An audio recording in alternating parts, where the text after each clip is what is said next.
Hi, this is Chef Emily and story time muna tayo habang gumagawa ng cake natin. Few days ago habang nasa Iloilo ko while doing my workshop with EMF fondant class, nakatanggap ako ng letter from my previous employment sa Qatar. It was a letter stating na gusto nila akong bumalik sa company at willing silang doblehin, even triplehin ang sahod ko, bumalik lamang ako doon. Sabi nila, it was truly a big loss daw nung bigla ako nag-resign at bumalik ng Pilipinas. Sabi nila, ang hirap daw humanap ng isang Chef Emily Peralta. Sobra talaga nakaka-flatter at nakakataba ng puso na makarinig ng mga ganun salita galing sa previous employment mo. Napakasarap sa pakiramdam na maisip that the company that you'd served so well had valued you so much at binibigyan talaga nila halaga ang lahat ng sacrifices na ginawa mo for them. Kaya naman halos 4 days na ako na hindi makatulog ng maayos, kakaisip kung tatanggapin ko ba ang offer or mag-stay pa rin ako dito sa Pilipinas. Tuwing naisip ko ang dahilan kung bakit ako umuwi ng Pilipinas, lagi ako nagdadalawang isip kung bakit ba ako umalis in the first place. Iniwan ko ang bansang Qatar sa kadahilan ng ayoko na dumami pa ang mga OFW nanay na iniiwan ng mga anak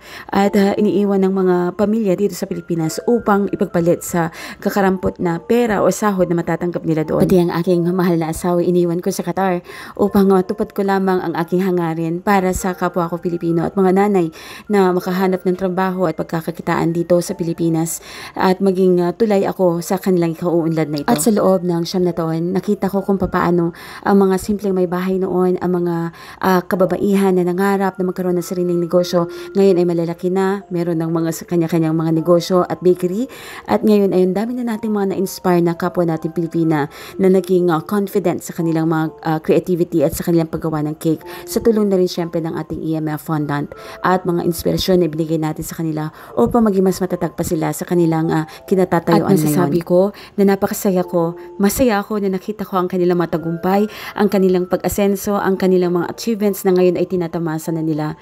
Napakasaya ko na nakita ko na napakarami ng mga Pilipina ang napakagaling na ngayon sa tulong na rin ng mga inspirasyon na naibigay natin sa kanila. Ngayon ang tanong, dapat ko na nga bang balikan ang nakaraan ko? O pagpapatuloy ko pa rin kung ano ang aking nasimulan? Napakaraming bagay ang kumukulo sa isip ko ngayon. Ano nga ba ang mahalaga? Pera o pamilya? Isang katanungan na napakahirap sagutin. Ang kasikatan na hindi kasama sa aking pinagpipilian.